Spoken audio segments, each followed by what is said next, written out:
se inscreva no canal, curta e compartilhe. Temos vídeos novos todos os dias, 2 vezes por dia. O mito da árvore do curandeiro. Em um vilarejo isolado, cercado por montanhas e florestas densas, contava-se uma lenda antiga sobre uma árvore maldita. Diziam que, no coração da mata, havia um velho curandeiro que vendia milagres a quem ousasse se aproximar da sua árvore negra. Suas raízes retorcidas e secas pareciam mãos buscando algo para agarrar, e ninguém sabia como a árvore continuava viva, pois o solo ao seu redor era infértil e desprovido de luz. Os mais velhos afirmavam que a árvore era um portal entre o mundo dos vivos e dos mortos. Quem se aventurava até lá, em busca de cura ou sabedoria, jamais voltava o mesmo. Alguns nunca voltavam. O curandeiro exigia um preço que poucos estavam dispostos a pagar, a própria alma. E aqueles que tentavam enganá-lo tinham seus corpos encontrados dias depois, com olhos vazios e um sorriso macabro no rosto. Joaquim, um jovem que havia perdido a mãe recentemente, ouviu a lenda de um dos anciãos do vilarejo. A morte repentina de sua mãe o deixou atormentado, e ele começou a se perguntar se a lenda do curandeiro poderia ser verdade. A dor da perda era insuportável, e a promessa de um milagre o atraía como um sussurro tentador no silêncio da noite. Não vá até a árvore, alertou seu avô. Ela concede o que você pede, mas nunca da maneira que espera. No entanto, as palavras de advertência caíram em ouvidos surdos. Joaquim estava decidido a encontrar o curandeiro e trazer sua mãe de volta, mesmo que isso significasse pagar qualquer preço. Na calada da noite, ele partiu para a floresta. A escuridão parecia ter vida própria, e os galhos das árvores formavam sombras grotescas no chão. A cada passo que dava, o ar ficava mais pesado, como se a própria natureza estivesse tentando impedi-lo de continuar. Mas ele não parou. A promessa de reencontrar sua mãe era mais forte do que o medo que sentia. Após horas de caminhada, Joaquim finalmente avistou a árvore. Era exatamente como diziam, negra como carvão, com raízes que se estendiam como serpentes famintas. E ao pé da árvore, sentado em um trono de ossos, estava o curandeiro. Seus olhos brilhavam como brasas no escuro, e um sorriso cruel se formou em seu rosto ao ver o jovem se aproximar. Você veio até mim buscando um milagre, disse o curandeiro, com uma voz que parecia ecoar no fundo da mente de Joaquim. Mas todo milagre tem um preço. O curandeiro levantou-se lentamente, cada passo seu parecia ecoar como o som de ossos quebrando. Joaquim, mesmo apavorado, não desviou o olhar. Ele veio até ali com um propósito claro. Estava disposto a pagar qualquer preço para ter sua mãe de volta. Eu conheço seu desejo, jovem. E ele é tão simples quanto perigoso, disse o curandeiro, passando os dedos longos e ossudos pelas raízes da árvore. Quer que a morte liberte a alma que levou. Mas o que é a vida sem equilíbrio? Você trará de volta alguém, e alguém terá que ir em seu lugar. Joaquim sentiu um arrepio percorrer sua espinha. As palavras do curandeiro eram como garras invisíveis que apertavam seu coração. Eu estou disposto a pagar, respondeu, com voz trêmula. Está disposto mesmo?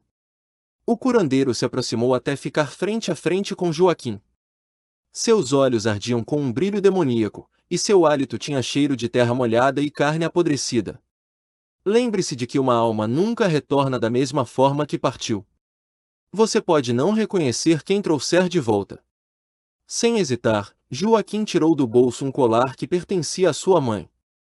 Ele o entregou ao curandeiro, que o segurou entre os dedos longos e sorriu.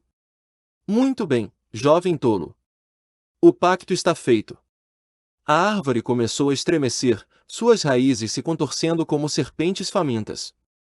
Joaquim viu rostos se formarem no tronco, rostos que gritavam em agonia, implorando por libertação. Mas ele não recuou.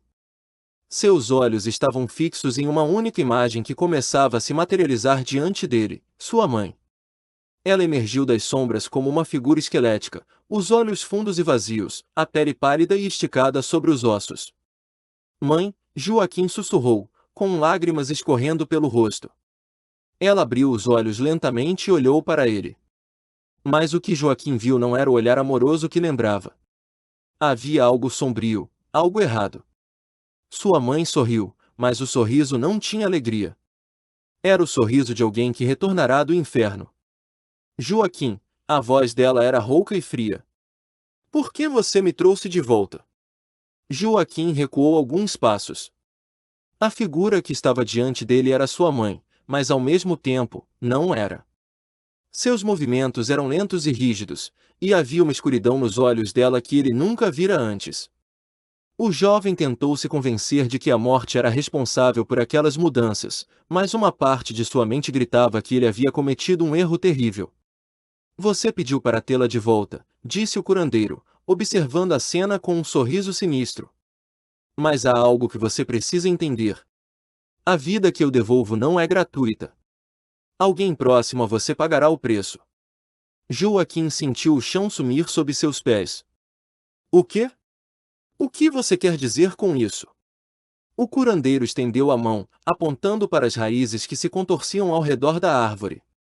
A alma dela voltou, mas outra precisa ser levada. Você escolheu fazer o pacto, agora deve lidar com as consequências. Desesperado, Joaquim olhou para sua mãe. Eu só queria você de volta. Eu não sabia que isso aconteceria. Ela deu um passo em sua direção. Você me trouxe do vazio, Joaquim. Mas o vazio me trouxe algo de volta também. Agora, ele precisa ser alimentado. De repente, o jovem sentiu uma dor lancinante no peito. Era como se algo estivesse tentando puxá-lo para baixo, como raízes invisíveis envolvendo seu coração. Ele gritou de dor e desespero, mas o curandeiro apenas observava, impassível. Quem vai pagar o preço, Joaquim? Perguntou o curandeiro. Você, ou outra pessoa que você ama? Dias se passaram desde que Joaquim retornou ao vilarejo. Ninguém sabia exatamente o que acontecerá na floresta, mas todos notaram as mudanças nele. Seus olhos estavam fundos e apagados, como se a própria luz de sua alma tivesse sido drenada. Ele não contou a ninguém sobre o pacto, mas os rumores começaram a se espalhar. Pessoas começaram a desaparecer misteriosamente. Primeiro foi um dos anciãos do vilarejo, depois uma criança que brincava perto da floresta. Sempre que alguém desaparecia, Joaquim sentia o peso da culpa aumentar em seu peito. Em uma noite de tempestade, Beatriz, sua irmã mais nova, bateu à porta de seu quarto. Joaquim, estou com medo. As pessoas estão dizendo que é a árvore, e que você a despertou. Ele fechou os olhos, lutando contra as lágrimas. Você não entende, Bea. Eu só queria trazer nossa mãe de volta. Mas isso não é ela. Beatriz gritou, com raiva e medo na voz. Você trouxe algo maligno para cá. E agora todos estamos pagando o preço. Joaquim sabia que ela tinha razão. A árvore não havia apenas trazido sua mãe de volta, ela havia trazido uma maldição que consumia tudo ao seu redor. E ele sabia que não havia como desfazer o pacto. Naquela mesma noite, Joaquim tomou uma decisão. Ele sabia que havia apenas uma maneira de salvar o vilarejo: entregar-se à árvore. Sem dizer uma palavra a ninguém, ele se dirigiu à floresta. A tempestade rugia acima de sua cabeça, e os ventos uivavam como lamentos de almas perdidas. Quando chegou à árvore, o curandeiro já o esperava. Você finalmente entendeu, disse o curandeiro, com um sorriso cruel. O pacto só pode ser quebrado com um sacrifício final. Joaquim respirou fundo, sentindo o peso do destino sobre seus ombros. Leve-me. Mas termine isso. Liberte minha família e meu vilarejo. O curandeiro inclinou a cabeça, como se considerasse o pedido. Você é corajoso, garoto. Mais corajoso do que muitos que vieram antes de você. Sem aviso, as raízes da árvore se levantaram do chão, envolvendo Joaquim. Ele não gritou. Apenas fechou os olhos e aceitou seu destino. A árvore absorveu sua vida, e, conforme as raízes o puxavam para a escuridão, as vozes que assombravam o vilarejo se calaram. A floresta ficou em silêncio, como se a própria natureza tivesse aceitado o sacrifício. Mas no tronco da árvore, uma nova marca apareceu: o rosto de Joaquim, congelado em um sorriso macabro, lembrando a todos que a maldição nunca realmente desaparece.